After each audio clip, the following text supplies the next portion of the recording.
cruising well. As we can see, a breeze on the nose, it's about 15 knots.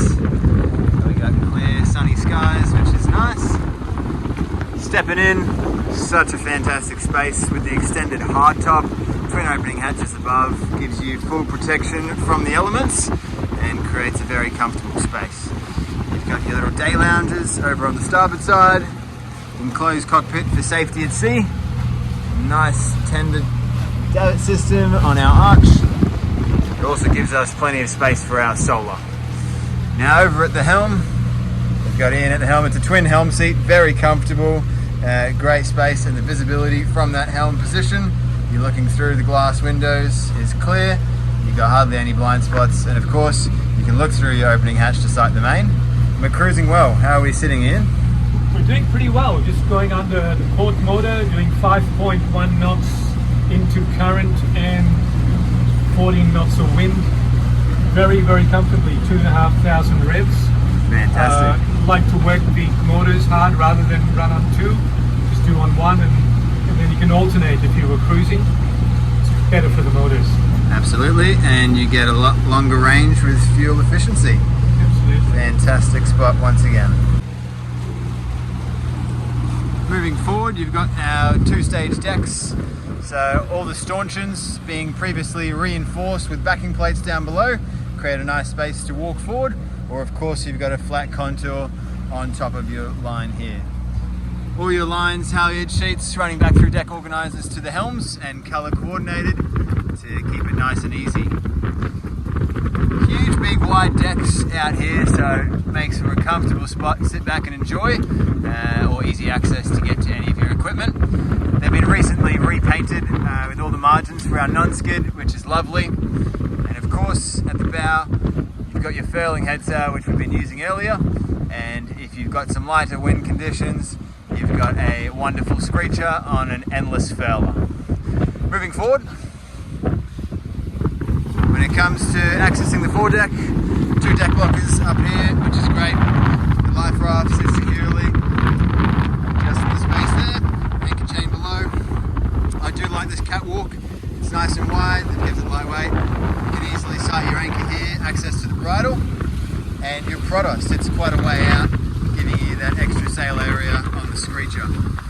Pad eyes down below, and just such efficient hulls. Have a look. Cutting through the water nicely. Generous bridge deck clearance down below.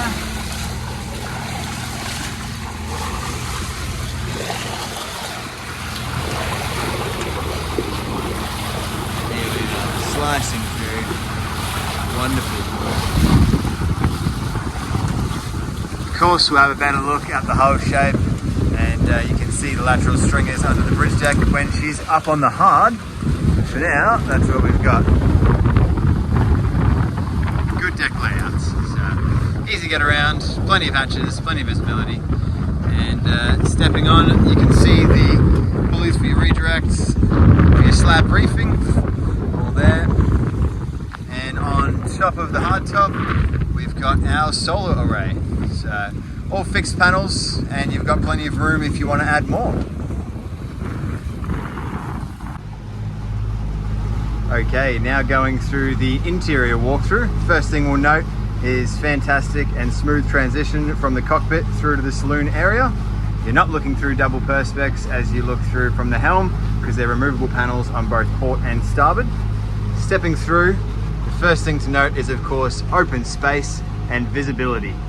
The reason we can see through the forward so clearly is upgraded glass window panes on the foredeck. So two forward opening hatches, along with two forward opening hatches above us in the hardtop, and a very comfortable U-shaped saloon lounge. New upholstery was replaced in 2023, adding to an extra level of comfort. And underneath our lounge, we've got various assortments of storage. On the port side, we've got some accessories, safety equipment underneath. House batteries sit underneath our center point here. And of course, over on the starboard side, we've got our long distance cruising pantry. A very comfortable and practical space. And moving down into the hulls, it's nice and easy. We've got open access. The hulls aren't encapsulated, allowing the chef to stay a part of the happenings as we go through. And my favorite is head height window panes wherever we go. If you're in the saloon, we're looking out through here. And if we move down into the galley, have a look, our visibility still stays sensational.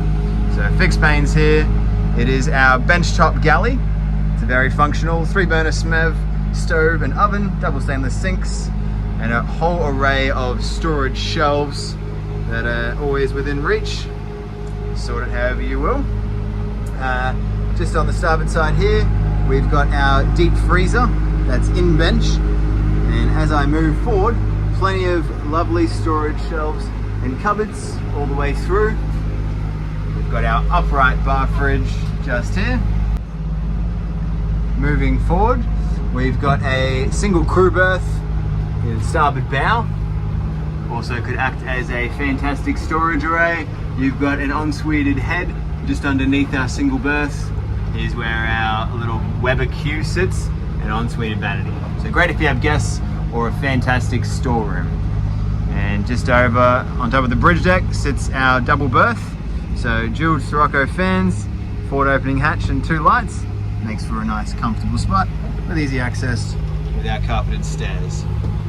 Talking about access, we've got beneath the hulls on both sides mirrored arrangement. So twin built-in GRP water tanks and inspection hatches, as you can see. And after we've got our twin diesel tanks also built in. Great access to all your deck hardware, all your tracks, chain plates, as you can see. The other side is accessed through the rattan cabins. And then we've got our starboard aft cabin. Here we are, again, all new upholstery. It's a good single berth. I know they refer to it as a 3/4 double. Let's be real, it's a single unless you're particularly cozy. And we've got engine access just under the bed for our starboard engine. We'll go through engines a little bit later on, along with the rest of the finer details. Moving back across to the port side, you'll see a fully functioning nav station.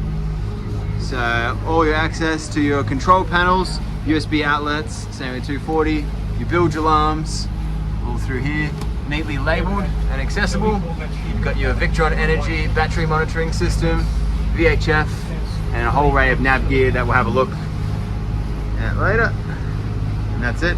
Moving down to the porthole, you've got the same level of access moving in. So non-encapsulated hulls, heaps of storage.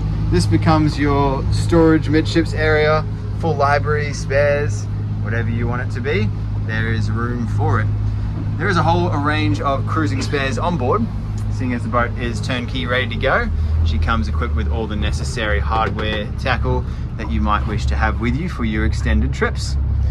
Forward in the porthole is a little different. This time we've got a sectioned off storage locker with some beautiful shelves. Again, access to a little forward opening hatch, and we'll have a mirrored double berth equipped with the same fans, lights and hatch for some more comfortable accommodation. And that leaves us to the aft cabin. On the starboard hull we had our little 3/4 berth, and here we've got a full-size functioning bathroom, which is lovely, separate shower and all. Having a look through here, you've got your electric TMC head, beautiful mirror vanity spot just below. Again, you've got access to your chain plates on either side. Heaps of space, a full separate shower, opening hatch above you, and once again, head height window panes. I know I hype on about this, but it is very nice.